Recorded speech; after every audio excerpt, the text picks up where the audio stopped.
All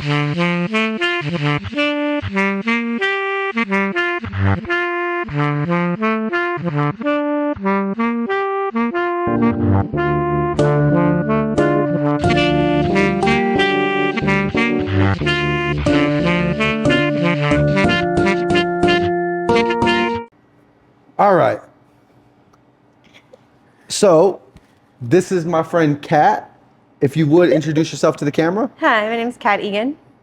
All right. So here on the Creative Questions podcast, essentially what we're doing is exploring creative entrepreneurs, people that have been in and around the creative world. And so I wanted to sit with you partially because your commitment to the fitness things that you've been involved with over the years. Yeah. And then also just to kind of chat about you being in and around the club scene for all of these years. I think there's a lot of fun things we can talk about. Absolutely. So initially, where are you from? I'm from Eagle River, Wisconsin. Eagle River, Wisconsin? Uh-huh. How long did you grow up there? I lived there through high school. Yeah? And then I went to college in Oshkosh, Wisconsin. And then I finished college at CU out here. What did you go to college for? Actually, elementary education. Elementary education? First, and then I went back when I went to school out here, I went for biology and biochem. What about Colorado spoke to you that made you want to switch from Wisconsin to Colorado? Actually, there wasn't a reason. I just decided I didn't want to live in Wisconsin anymore in about 1994.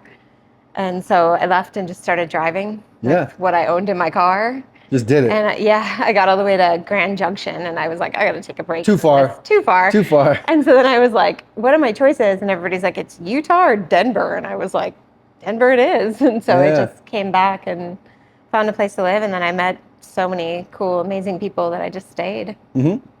So you hit the Utah-Colorado border near Grand Junction. You flipped to came back to Denver. What was Denver like when you got here? Back then? Quieter. Much quieter? Sure. Yes. Like slower. There weren't as many businesses. Things were very like the downtown areas and like this neighborhood was still pretty sketchy. Yeah. It's built up so much over the last few years. Like there was no traffic. Like it was just different. Yeah. Yeah. Quieter. What did you initially enjoy about that quieter version of Denver? It was a lot easier to like take like day trips to the mountains and things like that because you could just be up there in 25 minutes. I mean, it was like no traffic. You just drive up the mountain, hang out for a few hours, and drive back down all in the same couple hours span. Same trip. Yeah, same trip, same day, same few hours. So that was nice. I think a lot of things were not as developed though, whereas now it's much more interesting here. There's a lot more art. There's a lot more like culture for sure. Like back then it was kind of still a cow town. I hate more to say that, but yeah, pretty much a cow town. And so now it's way more interesting. Like there's so many more events and outdoor activities and just interesting things. Yeah, it's much better now. So in a way. When you turned around, you decided Denver it is. You're gonna go get a degree, and you said biochemistry. Mm-hmm. What were you doing to pay the bills? How were you expressing yourself creatively? Like, what was that? So at the time when I was in school, I worked in retail mostly, which is what I think how I got to bartending eventually was that whole like social aspect of things. But I just worked in retail and paid my bills to get through school. Were you going to school in Boulder? No, here in CU Denver. CU Denver, okay. Yeah. So you're like downtown, even though downtown wasn't really downtown as like not it is then. No, it was more like where you drove to park to go to school and then drive back out of. Kind of like community college almost. Yeah, there was nothing there. Yeah, and so you were pretty much on that little campus all day, but there was just nothing around. You couldn't like walk and get lunch or something from there. It was like there was nothing there. Yeah. Yeah. So you're going to school and you're working in retail, but you have a desire to be a little more social, and that's what led you to bartending? Yeah, and so once I got my degree, I actually worked in a bio lab for about 3 weeks and was like, I worked the overnight shift, so the 7 p.m. to 7 a.m. shift. And it was like in the basement, over by where the hospital is now, off of like off Broadway, basically. Yeah. And it was just, I was like, I don't know if I could do this. I was like, it's just, I didn't see another person anywhere. Like I was in there by myself, just doing lab work alone for hours at night. And I was like, I don't know how much longer I can do this. Yeah. And so I was like, I think I need a different job. And at the time I was going out and hanging out and stuff. And I would go to this bar where I knew a bunch of people. It was called Netherworld at the time. And it was like the first basic Denver internet cafe. And so they had like computer stations and whatever, like, you know, it was funny. And the lady who ran that club, she was like, at one point, the bartenders just didn't show up one night. And she's like, can you bartend? I was like, no. And she's like, you're going to have to learn. And I was like, okay. Hired. And so, yeah, instant job. And then once I started doing it, I was like, wow, this is so much more exciting than what I'm doing currently. So I just had the bartenders that worked there teach me how, and then I started bartending. I mean, it was definitely a small cafe type bar. And then worked my way into the nightclub scene eventually. Yeah. What was the nightclub scene back then? What did that look like? It was definitely more high end, I would say. Like people dressed up, like there was dress codes at the door, like you couldn't, there was a lot of bottle service and a lot of table service. And the church was the first nightclub I worked at. And even in the church, they had like a sushi bar. So there was like a whole section with a sushi bar. And then the other half of that section back then was a wine bar. And so all these people came and sat and got glasses of wine. And it was just more posh, I guess. Yeah, a little more bougie. Yeah, a little less like, you know, a little less underage kids running around. I don't know how to explain it. It was interesting though. But back then the music was all DJs, just like it is now, but definitely more headliner DJs and big DJs that they were bringing in for those events and stuff. A lot of was it still techno and yeah, mostly house and techno. House and trance and all of those things. But that was pretty much new. Like it was kind of just coming to its own, and the DJs in that realm were becoming more popular at that point. So it was people like Paul Oakenfold and that genre of DJs, basically. And what was it like? What was it like bartending? I mean, well, first the first thing is this is before POS system, so it's a cash business at this point. Yep. So what was that like? I mean, crazy money. Like your tills would be just thousands and thousands of dollars in cash that you had to count at the end of the night and bundle and paperclip all this money and all this stuff. Yeah. But in a way, like back then, it was almost faster because you were just like, you just did the math in your head and you were like, you know, it's $27 and people would hand you $40 in cash and you give them their change and they're on their way. So yeah, not so much with the computers. It was much faster almost just to have cash and do cash transactions. And the tips were a lot bigger back then too, because people, you know, drunk people with money and cash, they just leave it on the bar and they're chatting, they walk away, or they just throw everything they have in their hand at you. You know, it was a lot more cash flow back then. I remember in the early 2000s, I did a tour in Europe, and it was my first time going to London. And at the time, I haven't been there for a little while, but like $20 and lower was all change. Yeah. And like coins. And I remember going to this bar and drinking or whatever, and I remember like feeling like a mark in the sense of bartenders could definitely get me because I'm having to do all this math with $20 or less with coins. And like, to me, it just feels like coins, and I'm getting drunker and I'm giving them the bills and I'm getting back coins. And you know, before I know it, I got a pocket full of $20 worth of coins, and it was just confusion. And you just don't want to carry that around, so you're just giving it to them. You just give your tips are going up. Yep. So you guys are probably giving them ones and tons they don't want to more. carry all the ones. They're like, take these, I don't need them. Yep. And back then it was definitely a different crowd too. Like a lot more like athletic people were there, like hockey players and baseball players and football players and famous people would come in there a lot and just party. And, you know, they'd be like, run a tab, put all these people on my tab, just everybody on my tab, you know, and you were just like, this is crazy. Yeah, because there wasn't cell phones in a sense. And so they could get loose and it wouldn't end up on TMZ or it wouldn't be a problem for their career. Yeah, and no one would see them. And usually their managers at the end, like if they did have a credit card, they were like, just tell me what I owe you. Here's the card. And then put, you know, 30% on there for yourself. And these tabs would be thousands of dollars. So you were just, the money was super easy. Yeah. And they'd just be handing you hundreds, you know, like all night. Thanks for waiting on me. Thanks for waiting on me. And you're like, thank you. Great. You know? Yeah, it was just different then. You know, now people are very concerned about their, you know, what goes on their credit card for every transaction, and they can see it on their phone. And so, you know, everybody's cautious. Yeah, everybody's cautious. And also they're like, you know what you spent immediately. So I think people tend to spend less money now because, you know, they can see it coming out of their bank account instantaneously. Back then you couldn't just pull your bank account up on your phone. So you didn't know what you were spending. You were just whatever was in your pocket and, you know. Yeah, I remember what I would do is I would sort of bring X amount of money. Yeah. And then That's the smart thing to do. There wasn't Uber back then. So I would also have X amount tucked away for the cab ride home because that's another thing that you had to navigate. And find. And find. Yeah. So back then too, when club would let out, like it'd be an hour of people just outside standing around and hanging out and doing whatever because you had to wait for a taxi and it wasn't like you could call an Uber from somewhere else in town to come get you. And the cabs would come like around those times, around the club times. But, you know, how many taxis are there? How many taxis to handle 2,000 people? Yeah, exactly.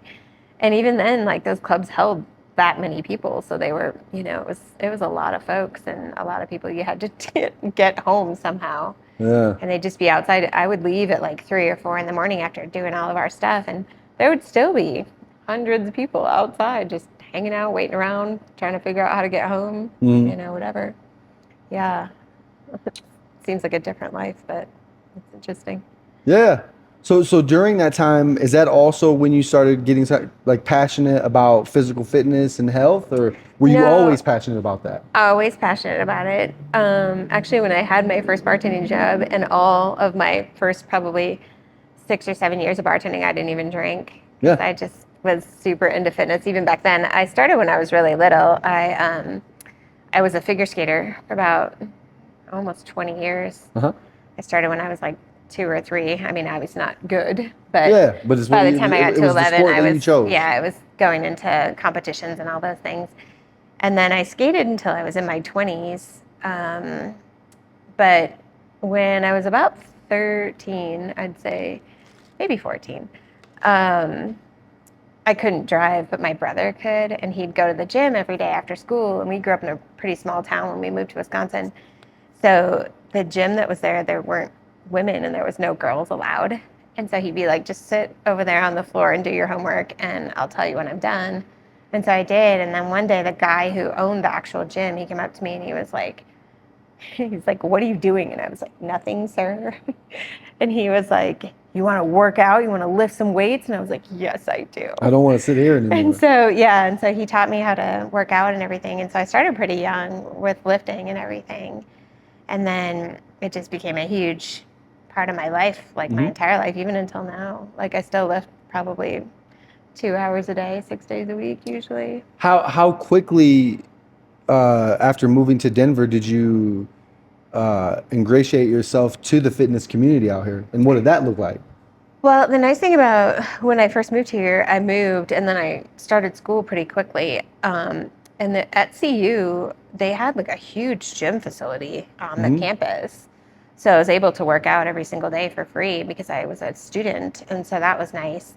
And then the closest gym to me at the time was like a YMCA type city gym. And I remember back then because it was $50 for the year to be a member. And so I was like, sweet, go to the gym every day. And so on the weekends and whatnot, I would just go to the city gym. And it was super quiet. Like there wasn't usually anyone there, and it was nice, and they had a pool and all that stuff. So I was able to work out then too. And, you know, I don't think I ever really got away from it. I definitely have expanded my fitness into other fields, but it's always been a part of my existence pretty much since probably 13 or 14. Wow. Yeah. And so you're bartending, you're going to the gym periodically, uh, and then at some point you start branching off to other clubs and bartending at those places and getting a feel for the community. What are some of the places that you worked at? So back then, Regis, who was the owner of the club where I worked, the church, he also owned a club called Funky Buddha and a club called Deadbeat. And so Deadbeat eventually became Vinyl throughout the years, but Deadbeat was the basement of 1037 Broadway originally. Okay. And so just the basement, the upstairs, there was nothing. But eventually he opened those two. And so because when I went to work at the nightclubs, I think everyone was just so busy and it was kind of overwhelming. And I don't think anyone really realized that. So I worked 10 shifts a week, 7 nights and 3 days. So I worked a 3 to 8 shift, and then I worked an 8 to close shift at a different bar, like all for him. Yeah. But the managers just weren't talking to each other about the fact Just didn't realize that you're at all these bars. And so one day they were like, well, we need you to work this. And I was like, no, I work here. And they were like, well, what about this day? And I was like, no, I work here. And they were like, wait a minute, how many days a week do you work? And I was like, all of them. And they were like, what do you mean? And I was like, I work every night. And then I work Monday, Wednesday, Friday for the early shift, like the 3 to 8 shift. And they were like, you can't work all of those. And I was like, I have been for months. Like, I don't know. The money was crazy. And I just was like, this is exciting. You know, what was it, the money for sure? Or was it the experience also that made you want to just be in that environment constantly? And it was cool because the music was cool and the people were cool. And there were different bartenders at different bars. So I was learning a ton from all these different people. And everyone was super nice. And I just was like, you know, when you asked me to work, everyone was nice and the job was fun. So I was like, sure, I'll do it. Yeah. You know, and then as I was doing it, I realized like it was so easy to just pay for school. Like I didn't have any student loans. Like I just could pay all my stuff like as I went, which was cool. And I could still go to school all day and then work at night, which was perfect. And so like when I'd schedule my classes, I would just make sure the first one wasn't until like 10 a.m. But it worked out perfectly because I could go to school from 10 to 5 and then easily go home and get ready and go to work again. And then work all night, work the after hours stuff. It didn't ever conflict, so it was really easy. And so that's kind of how it all started. But it was nice because then, you know, it was easy to fit everything together. I mean, I had no social life besides the bar, but then they found out how much I worked and then they made me take a day off. But then it got busy at a different club, so they ended up putting me back on again. And I was like, told you, it's fine. So, yeah. Let me do me. So yeah, I just worked a lot. But it was nice because that's how I made most of my friends out here and, you know, met all my acquaintances through the bar and stuff because, you know, everybody's really social. It was like a great social networking tool. Absolutely. Before social networking. Yeah, exactly. And so if you needed something fixed or you needed somebody to do something for you, you just ask around and somebody knew somebody who did this or that or knew somebody classic ask around. See who has what skill that can help with this thing or that thing. It was like the best networking tool ever, you know, for anything you needed. When did you start thinking about working at the gym? Like when did that become an option or idea? So it would have been after I was graduated from school. You had that daytime shift available now. Yeah, I had all this time during the day, and so I would just go to the gym during the day. And eventually, I used to work out at a place called Matrix. I don't know if it's still there, but it was on like Broadway. And I was there for working out all the time. And one day, the lady who owned it, she came up to me and she was like, I see you here every day. She's like, are you a personal trainer? And I was like, no. And she's like, you should be. She's like, you should get your personal training certification and then you could work here. And I was like, oh, thank you. And so she just offered me a job. So I went and took the trainer cert and started training people at that gym. And I worked there for about 5 years. And then I opened my own yoga studio after that for about 7 years. Let's pause there. What inspired you to then go get certified as a yoga instructor, and what was it about yoga that took you off on that I path? think I was always interested in yoga, but I actually broke my arm in the gym. Because sometimes I think I'm in the circus. But I broke my arm doing something really dumb in the gym. And as it was healing, my friend was like, you should go to hot yoga and like stretch it out. And I Yeah. was like, oh, I don't know. I'm going to say this out loud and I'm going to embarrass myself. But I was like, yoga's kind of like for girls who don't work out. I was like, it's not really my thing. Yeah. And she's like, no, just come to this class with me. And so I went and I literally got my butt kicked in Yeah. by every chick in there. And I was like, oh, this is so hard. And I was like, I had no idea. So then I really wanted to go back. So I started going back and it did help my arm to heal super fast. And they had told me I'd never have better than like 80% mobility. And now it's fine. But Yeah. so I started going like every day. And then the people at the yoga studio were like, would you ever consider like doing the teacher training course and becoming a yoga instructor? And I was like, oh yeah, I'm totally interested. I find this fascinating. Yeah.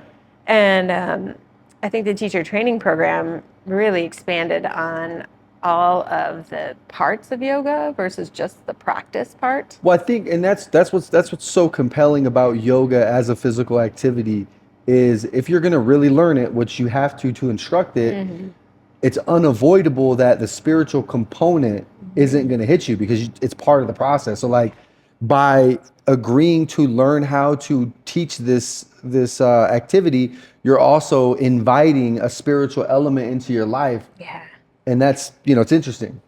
It is. And I think it kind of like breaks you down so much in the point where you learn so much about yourself spiritually and like what drives you, what mentally makes you feel like you're successful, what, all these different aspects to it. And I mean, when you go through that teacher training program, it's 200 hours in 9 weeks. It makes you face you. Yeah, because you are beat up, your body's beat up, you're mentally like trying to understand all of these things, plus learn all this Sanskrit and all this other stuff. So there's so many components to it, but it definitely like breaks you all the way down. And then once you learn the flow and you start to teach it and educate other people on this, it starts to build you all the way back up again. Yeah. So I think it's a really cool like thing that brings you from just fitness into a whole nother realm of what fitness is about and like what's driving you to do all of these things. Yeah. It gives you like a wealth of information on yourself, insight to like why you're doing what you're doing. What was the yoga studio like that you opened? It was small. I actually taught Pilates, reformer Pilates, for a bunch of years for a man named Michael Daly. And after I'd done my teacher training and stuff, he offered me a space. He had 2 extra studios below his 2 Pilates studios that were empty. One of them they used for like ballroom dancing, I think, at some point, but they weren't. The other one was just basically his storage unit of junk. And so he's like, if you clean everything out of there and throw it all away and build it out, like you can have it. And I was like, okay. And so I did. It took me weeks to get all this stuff out of there. And then that was also an interesting concept because I built and did all the construction myself in the studio with my business partner, Ashley. And, that's also a toll like of learning your qualifications and abilities. But like when you finish it, it's so rewarding. And then, we had our studio for probably almost 7 years and it was great space. I like to think having completed yoga, like fully understanding the practice and teaching people, it would build a confidence within yourself where you know that you could take that on, building your own thing and doing it by yourself with your own hands. Yeah. And it taught me a lot about business too, because Ashley was much more versed in that than I was. I was better at the construction part, but we learned from each other in both things. And that's a good thing too, because then if you can run your own studio and your own business, you can obviously be successful in like other ventures in life too, which was a really good learning lesson. But I think without having gone through that whole teacher training for yoga, I don't think I ever would have just jumped in and like tried to build my own business out like that. But what was it like after like your first week or month of having the studio complete and teaching those classes? Like what were those deep breaths like? It was cool. It was like we got a lot of clientele pretty quickly, actually. And Because you were working for the social network essentially yeah. at all these clubs, so you had the plug. And so, yeah, I would just leave business cards because our logo was really pretty. And so I would leave business cards on my register when I was working bartending. And people would be like, oh, this is pretty. What's this? And I'm like, oh, it's my yoga studio. You should come in. And they'd be like, oh my God, really? I'm like, yeah, it's a free class card. Just go ahead and take one. And we got a lot of traction just because people were like, oh, I want to do yoga, you know, and it was in Baker. So it was pretty central as far as that goes. And I do think it was also a learning lesson in like having a small business, because I think any small business is a challenge, honestly. Oh, it's all work. And you're competing with places like Core Power that have like gazillions of dollars, you know, and so it really is about your teaching style and your skills and your personality that's going to bring people away from something so corporate into a smaller something so easy space. Yeah, like you do all your little businesses too, and you know, it's your personality and your networking and all that stuff takes you to the next level and that kind of thing. And we eventually, my business partner was moving, and we decided to sell the studio, and this woman was asking us for months and months to buy it, and she wanted to make it into a wedding dance studio because she was like, this is one of the most beautiful spaces I've ever seen. She's like, I love it. I want this. And so we were like, you know, and so we came to a price and ended up selling it to her. And I'm sure she was, luckily that all happened pretty close to right before COVID. Because I don't know about a lot of small businesses didn't survive the COVID thing, which I'm kind of glad I didn't have to go through that. But it was a really good experience. And then I also still worked at a gym at the time. And so eventually I just went back to teaching classes at the gym, which was fine. But, you know, it was fulfilling to do it for all those years, but stressful too, you know? And so when I went back to just teaching at the gym, I'm like, it's kind of like a breath of fresh air. Another I don't have sigh to of like, relief. I was like, oh my gosh, now I don't have to do all of these things and manage all these instructors. Like the sigh of relief of opening the shop, and then the sigh of relief when you're implementing the closure to that chapter in your life. Yeah. And so I think that it was a super good experience, and I'm really grateful that I did it, you know, and now I'm back. I still teach yoga, of course, but I'm working more into the personal training side of things again. So, and I think that's how it goes. I mean, I teach 7 classes a week right now of different disciplines. I teach Pilates and yoga and bar and some mixed classes, which are like mat Pilates mixed with yoga, which is also interesting because I think the more things that you can teach, the more like outlooks you have on different aspects of fitness and how to incorporate different things into. When you know if you're able to mix pollinate a couple things, you can introduce people to all of the things. Like the yoga thing might catch them and they take off with that. The Pilates thing might catch them and they take off with that. And now you got people running down knowledge that they wouldn't otherwise have ran down. And so these hybrid things are cool in that way. I agree. And I think a lot of times people are like, oh, I like yoga, but I don't want to do it for a whole hour. Like that's too much for me. So with these fusion classes, it's kind of cool because it is only like a half an hour of one thing and a half an hour of something else, or 25 minutes of one thing and 25 minutes of something else. And so it kind of keeps people's interest too, because I think sometimes people get bored with fitness, you know, and that's how they drift away. Yeah. But if you keep them interested with different things, then they tend to stay. And I think that's my goal now, is to get people more invested in their, not just the fitness part of things, but like their whole dynamic of how they think about fitness and how it brings them to a better state in life. Better mental headspace and more well-rounded experience. Yeah. And also just, you know, it does so many things for you. I mean, it builds your self-confidence, and it helps you mentally, it helps you physically. Like, you know, America's it's tough here. Like, people are really out of shape. And so I think that out of shape physically, out of shape spiritually, and mentally, and out of shape mentally. Like they're just out of shape. Yeah, I agree with that. I think COVID took a toll on people. I think a lot of people got, like, they seem off kilter since then. It's, you know, it's interesting. And so it seems like it did one of two things. Either it threw you off the track that you were holding on to trying to survive, or it showed you how like it balanced you. Like a lot of people came from COVID rebalanced and like invigorated, right? And Because it able was to like do more. Mhm. But I do think that, you know, a lot of people lost their fitness journey when COVID happened because they just didn't have a place to work out or didn't have an outlet for fitness. And so I think now people are slowly, I mean, I've seen it in the gym since COVID because our gym closed for a while during COVID, but when it did reopen, like we were able to teach classes and whatnot, but you could only have 6 people in your whole class and they had to sign up right? and like everyone was spaced out and everyone's wearing a mask trying to do fitness. And it was really challenging. And so you could really see the people who were invested in fitness because they were showing up and trying to do a yoga practice with a mask on their face Yeah, as it you're meant trying to something to them. breathe and like sweating your face off. And like, you know, it was crazy. And so, yeah, it really definitely defined the people who need that fitness as a part of their life. And You got to see people that you knew you were similar to, but you're like, no, I'm like them. Those are my people. those Those are my people. hardcore Yeah. fitness enthusiasts. And I think that now, even after COVID, I think it's taken a couple of years now for people to kind of ramp back into fitness.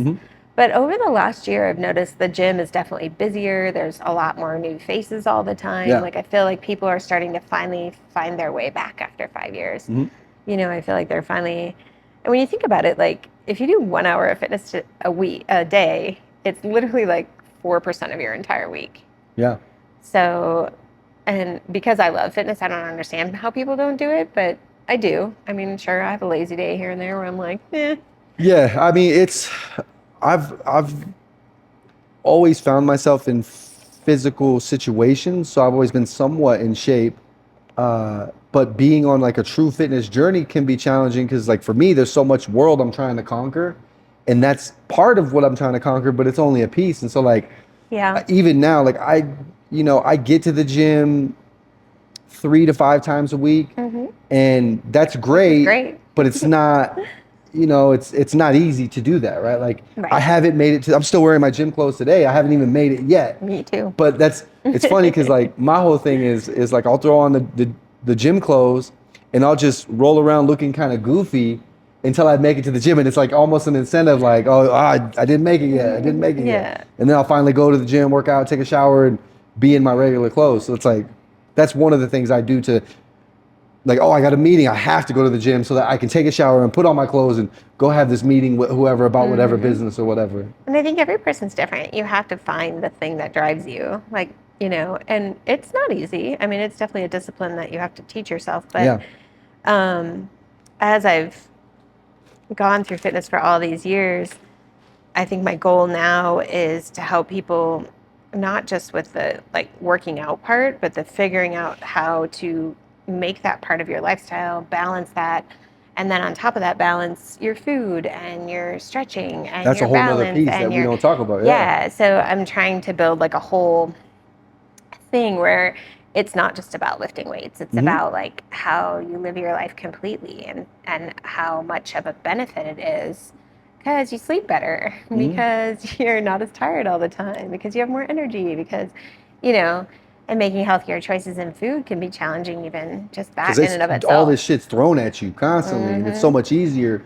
You know, one of the things I've explored in recent years, like I gave up drugs and alcohol 5 years ago now, and you know, I went hard in the paint with that, and so giving it up was a challenge.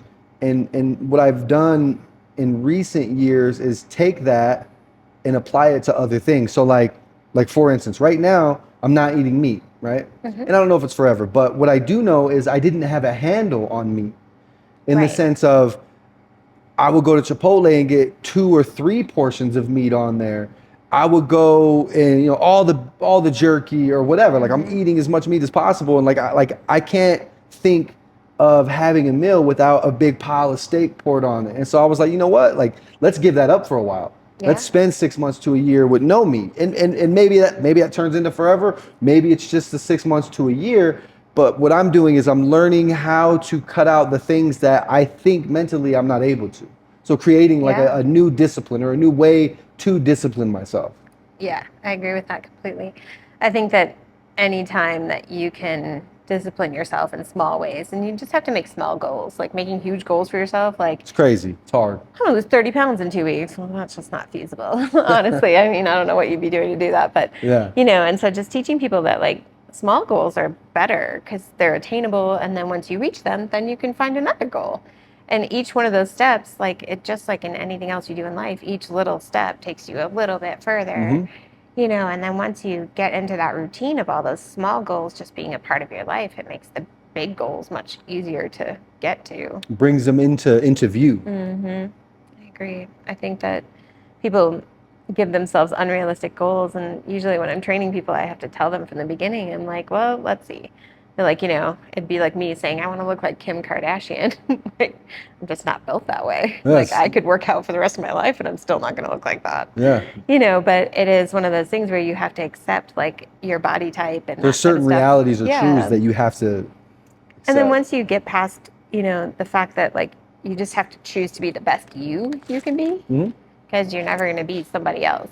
So, once you get to that point and you're like, okay, well, I can make these small goals, and this week I want to get myself up to like squatting this amount, or get myself up to doing 50 minutes of cardio 3 days a week, or whatever that goal is. Like, you can accomplish that. It might take a few weeks, but eventually you can accomplish that, and then you can move on to the next thing. Like, now I've done that, like, what's next? And that's how my fitness works. I don't think it's ever just the same. Or even just goals in general, right? It's always changing. Like, my goals are always changing, and my things I want to accomplish in fitness even are always changing, including like my goals for other people in fitness, like, and bringing them with me on my journey is like a big thing for me.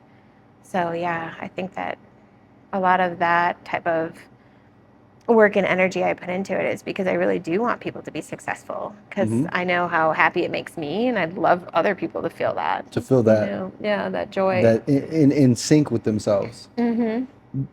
We talked about your early sort of interest and commitment to bartending, right? It was kind of like a social outlet, social tool, accessibility to all the cool shit in the world. What kept you bartending for as long as you've bartended? I think because it always gave me the opportunity to do fitness during the day too, because they were both passions for me. Provided like a balance. Yeah, and so it was fun to be out and social and have music and craziness and all those things during the nighttime, and then wake up in the morning and be like, okay, put your little clothes on, go to the gym. It just kind of created that balance of like a symmetry. And also I think, in a lot of ways, like, it showed me so many different people, because the fitness people aren't usually at the bar getting hammered, but the party people usually aren't at the gym. So it really opened my world to so many different people and networking. Like a broader perspective. Yeah, and just meeting so many interesting people in a different way. And, and for a long time, I kind of felt like I was two different people all the time, like my bartending persona and then my gym persona. And were you like almost get that, right? Two like completely different people. Parallel universes in a sense. And so, my healthy side of like, I would never eat that, or I wouldn't drink that, and then my bartending side at the end of the night when everybody's having shots and they're like, do you want a shot? And you're like, okay. Like, it kind of just, it also teaches you your own discipline. Like, how much can you drink in a week? Like, how much can you have? Like, how much shouldn't you drink in a week? And so those things too, I think also kind of brought me a balance of understanding like where I needed to level myself out to, as far as like, I don't drink at all anymore, but I mean, there were years where I definitely had shots with the kids at the end of the night. I'm not going to say I never drank. But there was a lot of years too, like in between all those years of bartending too, that like I'd take a year or two off of drinking just without a thought. I'd just be like, yeah, I'm good. No, I don't want it anymore. I feel like there's lessons in everything. So like, taking too many shots in a night or for a month or wherever you land with that, like there's lessons in there. And for some people, those lessons are necessary for their pursuit forward. Other people, they don't even need to traverse that wild, slippery slope of alcohol and chaos because their trajectories in a direction where that's not a necessary tool they need to bring with them. And so it's good to do what you need to do, but it's, you should never frown on anybody else's journey because they're in there, they're figuring it out for themselves. And there was definitely a day where it hit me. I went to teach a yoga class and I was like, literally sweating liquor out of my pores. And I Mm-hmm. was like, okay, and I'm done drinking for a while. Yeah. Because I just was like, I literally can smell the alcohol coming off of me, and I'm the instructor of this class. And I was like, you're embarrassing yourself. I was like, oh man, this is the worst day of my life. And Yeah. I remember leaving that class and everyone being like, such a great class. Thank you so much. And I was like, I just felt like I was like, ugh, you're a disaster, and I was like, okay, yeah, no more shots at the end of the night for you, and it is those lessons. But it's your own perspective of how you see the situation. Like, I don't have anything against people drinking. I mean, when I was a bartender, I loved the fact that people were drinking. Yeah. But, my own perspective of it was like, you got drunk and now you're hungover and you're sweating liquor out of your pores in a hot yoga class. And I'm assuming everyone can smell me. I don't Yeah. know, but Because you can it's smell just you. like I could smell me. And I was like, oh my God, you smell like a brewery right now. I was like, this is awful. And so I was like, Supposed to be the okay. pillar of good Yeah, decisions, exactly. and Like, here you are oozing Jack Daniels. your healthy yoga self. I was like, oh, this is awful. I was like, okay, that's it. And I'm sure I worked my way back to alcohol again, but I think it is all those things that do kind of change your perspective on your choices sometimes. It's just seeing yourself in a different light. And I think that was the good part about fitness for me, is that it did keep me from ever really drinking, because literally I had to get up and go teach or go work out or go do something the next day. And it's just so counterintuitive when you're trying to work out and you want to throw up every second. It's like, it's not worth it. So you have to make that decision. Alcohol is interesting, right? Because it has its roots in alchemy, right? Like it dates back, Yeah. thousands of years. It's an Arab word that's connected to alchemy, and there absolutely is a transitional or a transformational component to alcohol, to drinking. What that is, it's just, if you live in it, it will destroy you like anything. You can't stand on the Yeah. sun for too long. It'll burn you up. But at the same time, it's important to recognize the transformative nature to it and apply it to the things that you're trying to get done, right? Like some of your and my like risk taking and openness to the world comes from this experience that we had that was adjacent to alcohol, or with alcohol. It opened us up to the world, and there is an opening up that happens with drinking, and that it's just, you can't let it consume you, because it will by nature. And I think that was kind of the one good thing, is that I had a day experience every day. So I couldn't just sleep all day and then go bartend all night and get drunk you and couldn't then go do it again. overboard. Yeah. Like some of us did. And then do it again. Yeah. And a lot of my bar partners, back in the day, like they were like, oh, I woke up at 4 or 5 p.m. and took a shower and ate something and then came here. And I was like, I don't think I could live like that. But, to each his own, and they were all on their own separate journeys. And if that was what they were doing, then that was fine. But I just was like, and they were like, what time did you get up this morning? I'm like, I don't know, 7:30. Like I had to go to work, AM. Yeah, and so I was like, AM. And so they were just like, oh my God, seriously, you went to work all day? And I'd be like, yeah. But I think that's kind of how you have to, that was the good balance for me, that I never got too deep into the alcohol situation. Well, and that's how you establish a career out of it too. Like you were a career bartender, a career fitness instructor, a fitness business owner. Yep. And that was a good thing for me, I think. I'm glad I had a day job every day. Yeah. I probably shouldn't have slept all day.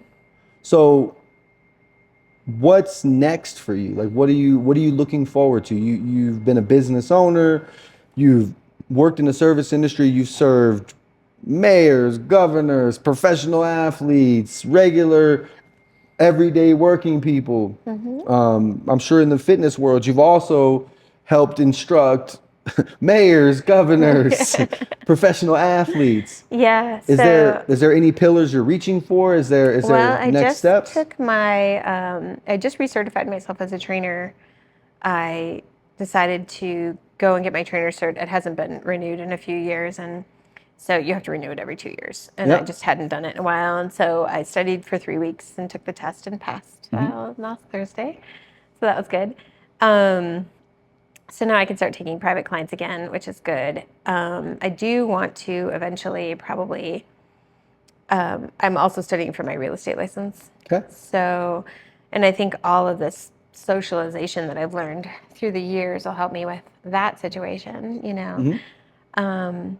But eventually, yeah, I think I would like to open another studio, like along the way. I just don't know exactly what it's going to entail yet. I haven't quite got that far. But my last studio offered yoga and bar and a couple other fitness disciplines. But I either would like to do either a small type private type gym or a studio again and just have more of a grasp on owning another business. But I figured I'd train for a while right now and get back into fitness training because it's been a few years and kind of get back into that mode Start taking again. that more serious. Yeah, and so I'd like to start training people again, which would be good because, you know, a good trainer is so essential to certain people for fitness. Yeah, and it's kind of right on time, like you said, with the swing of people getting more interested in getting back in the gym and making that part of their daily and weekly routine. And you know, it's an accountability thing. I think a lot of people can work out by themselves and have that discipline and can just go every day on their own and just do it. Yeah. And then there's the other half of the people who need someone to be accountable to. Yeah, of To course. show up and work out. And that's exactly why you get a trainer. And it's a, you know, it's a great way to learn more stuff because there's so much to learn in fitness. But you know, a lot of people go to the gym and they do whatever they do, the same routine every single day because that's what they know. But it's nice to have someone teach you. And even I have a trainer sometimes. I work out with the guys that I work with and have them do sessions with me sometimes just to learn something new. Yeah. Because, you know. My newest implementation to my workout regimen is racquetball. Oh, Right? yeah. I grew up, you know, we play handball, being from the hood, and that's kind of part of that culture. And I would always kind of frown on racquetball in a sense. And it was, you know, I actually had my daughter at the gym and she wasn't having fun. I was like, oh, let's just go grab a couple rackets, go play some racquetball. And we worked. Like I was tired after it. It was so exhausting. And then I sort of implemented it into kind of my almost, you know, my 3 to 5 times I go to the gym, I make sure to do 30, 45 minutes of racquetball. And I learned this myself. And then I was also talking to an older gentleman that was prescribed racquetball, which is it helps with your vision. It helps with your dexterity, your brain's ability to track motion and movement. Yeah, And I'm seeing all that. Like when you first step in there and you start playing, like you're not really keeping up with the ball. And then like 5-10 minutes later, like you're like a lightning bolt, you know, and you're doing all these break sprints to catch it and grab it. And yeah, it's so much motion. And it's also like so much cardio. So like it really does give a good workout, you know. It's that's how I feel about swimming too. I want to throw up after the first 2 laps, but like, you know, it's like you're moving so many parts of your body all at once and trying to breathe and keep your breath and all this stuff. It's like that's, you know, it's a challenge for sure. And for people who swim all the time, I'm like, that's amazing. I might get in the pool once a week, but like I have a couple people that come to my class and they're like, sorry, my hair's so wet. I just came from swimming. And I was like, good for you. Since you come, it's so hard. Since you come from fitness, I'm gonna ask you this question and just give me your steam or sauna. I'm a sauna girl. You're a sauna? I am, and I know everyone loves that steam room. I'm steam all day, like all day. Everybody's steamy. I don't know. I just had this. I'd much rather be dry than wet, even though I'm kind of sweating in the sauna. Like different kind of sweat. It's a different sweat. Yeah. For me, the steam room is. I've always had like pretty bad allergies with the hives and all that, and when I have the steam room as part of my regular regimen, I've noticed that the hives are less and kind of more manageable. And so that's why, and I guess I like that relief. I mean, I tell people all the time, like, they're like, oh, I was sick last week. I'm like, go steam. Like always, I'm all down for it. But I hate humidity. Yeah. Like I love the steam room, but you won't catch me outside in Florida. Yeah, no. You know what I mean? Like I'll go to Florida, but I'm going from air conditioning to air conditioning. Yeah. But like to be dry. But the difference is I will go to Phoenix and I'll ride my bike all over town without any problem. But I think that's probably high desert Denver. I'm probably just more naturally acclimated. I think it's just drier. But yeah, I do. I think I think both of those tools are great for different purposes. But for me, I think the sauna, for some reason, like pulls the the lactic acid out of my muscles Yeah. faster. So I feel like the hot heat in there and the dry heat That's the one. makes my muscles relax. It makes me less sore. Ah, That and Epsom salt baths. yeah, Epsom salt's Some true. days there's just Epsom salts and crying, but that's okay. Well, this is my friend Kat. Thank you for taking Thank the you, time guys. to get on the Creative Questions podcast. Yeah. Let's go. Bow. Cheers.